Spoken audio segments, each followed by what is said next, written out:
(0110-1001) for President.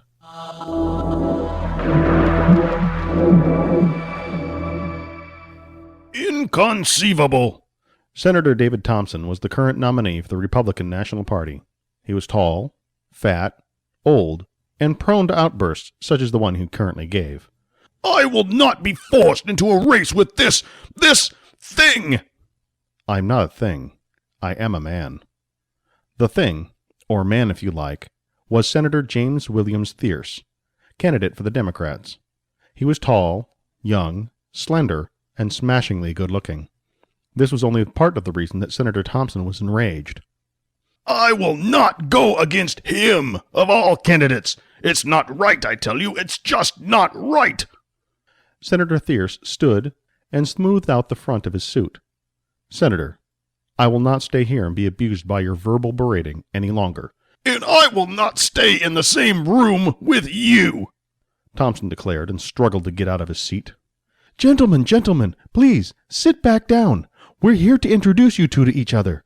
As presidential candidates, you both must at least make an appearance of civility. The camera crews are setting up in the other room now, and both of you are expected to appear. The man attempting to mediate the fray was George Wilson. His job was to assure that both men looked presentable and appeared on national television where the two candidates for president would be announced. The current president, due to failing health, had decided not to seek a second term. The vice president cited similar excuses. Of course, that led to many conspiracy theories. Even though Senator Thompson was often included in those theories, that isn't this story. Senator Thierce sat down calmly and cast his gentle gaze at Senator Thompson. The stand and comment had been planned and calculated. He knew this would fluster the other nominee, and this was the way he wanted the man to appear on television. Senator, Thierce said in an even tone, why do you have such hostility against my running for president? Why? Why? You dare ask why? Thompson's blood pressure was visibly rising by a protruding vein in his balding forehead. I'll tell you why. You're not human. There was a collective gasp from the room, except from James, who smiled slightly. That is not fully true. You're a machine, and machines could not run for president. I am not fully a machine. My mother was a human. I don't care who your mother was. Your father was a robot. James Thierce closed his eyes and moved his head back ever so slightly, as if the words were a physical slap in his face. The silence grew, if possible, even quieter. My father was not a robot, as you so elegantly put it. My father was an android. Senator Thompson's face reddened even more.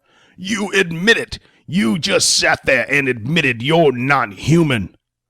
I will admit, also, that I was born from a human mother. But you're not 100% red-blooded American. Now let me stop you right there. James remained calm and held up a hand to stop the man from going any further. If you question the fact that I am an American, how then did I rise to the position of senator and currently am the Democratic nominee for president? Thompson took several deep breaths, while a man in a bow tie leaned and whispered into his ear. He leveled his stare and spoke more calmly. I misspoke. What I meant to say was that because you're not a full human-born man, you are not eligible to be president. The fat, greasy smile that sat on his lips, just under the pencil-thin mustache, was as ugly as it was taunting. To enforce the taunt further, he slowly crossed his arms over his large chest, where they slid down to rest on his stomach. That is also not true. I am 35. You're not human! Therefore you cannot be a fully qualified citizen of the United States. Only a citizen of the United States can become a president, and you're not. The law states, and I quote, all persons born or naturalized in the United States and subject to the jurisdiction thereof are citizens of the United States and of the state wherein they reside. Nonsense! You were created, not born. On the contrary, I have a birth certificate. Unless you mean to claim that any person, even those who are 100% human by your standards, that are created through means of artificial insemination are not citizens. Is that your claim, Senator Thompson? Once again, Senator Thompson looked flustered and at a loss for words, and once again the man in the bow tie leaned down and whispered something. Again, the smile crossed the senator's chubby face. You were not born here on United States soil. Therefore, you have no claim to citizenship. It is true, and I do not dispute that I was not born in the United States. My father, the android Bob 11, was created in the United States. My mother was born in the United States and brought to Italy, where my father gave his DNA to my mother's ova. She was impregnated and gave birth to me. She then returned to the United States, where I, as a child born of a citizen, became a citizen myself. Would you like me to recite the specific law for you? James's tone never faltered or changed to denote any emotion. I don't need the law recited to me as if I were a child. I know the law, and you should not be allowed to run for president. I am not becoming president today. I am only a nominee, just like you. And with a sympathy vote, you're almost assured of victory. My running against you will be a farce. This cannot be allowed. Senator David Thompson was once again out of his seat and yelling at the top of his voice.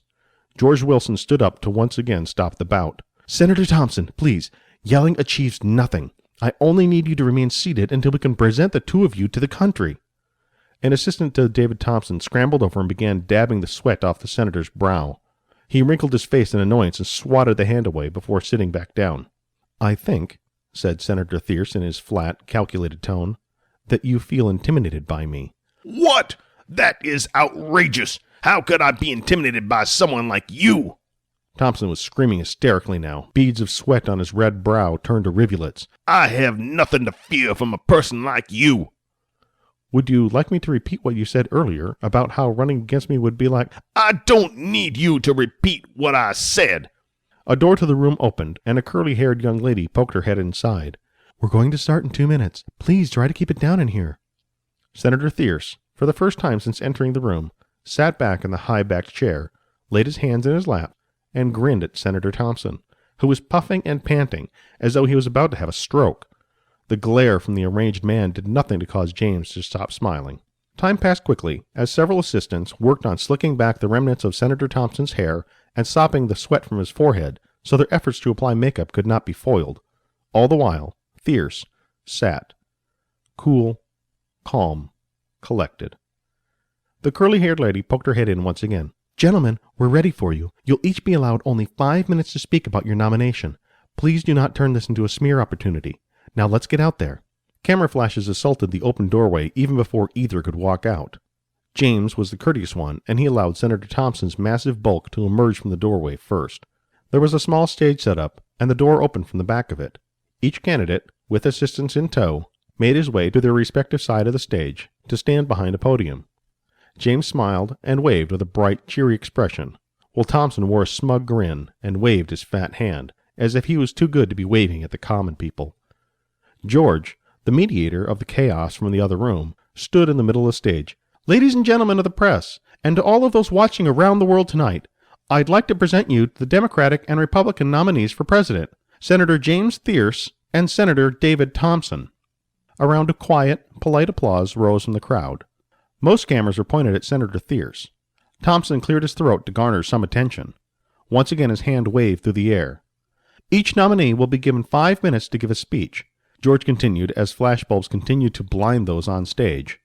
All that is, except James. Senator Thompson, we'll begin with you.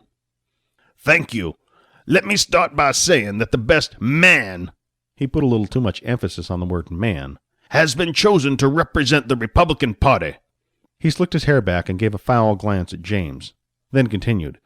It was 35 years ago that experimentation with robots and artificial intelligence was put to an end. It was determined that if robots started to do our thinking for us, we would end up serving those who served us. Robots, on the whole, were outlawed. Think about that. Senator Thompson was on a roll, and not about to start talking about himself. He was only concerned with bashing his opponent, something he had been told not to do. What is on stage with me here today is the last intelligent robot ever built. He now seeks to be in control. I have to ask you, America, will you allow it? Not me.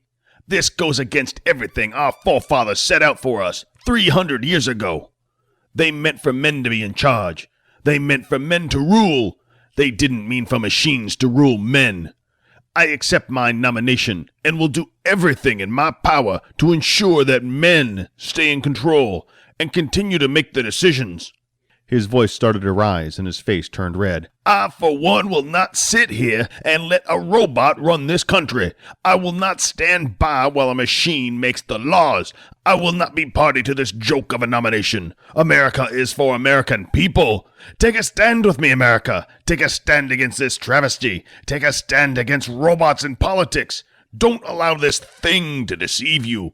Don't be drawn in by temptation. This creature is not a creature of God. It is an unholy creation of the devil. Vote for humans. Vote for me. After he took a few deep breaths, Senator Thompson concluded with, "Thank you." Senator James Thierce had a small smile as Senator Thompson finished his piece. It was just what James had expected. He was fully prepared with his response.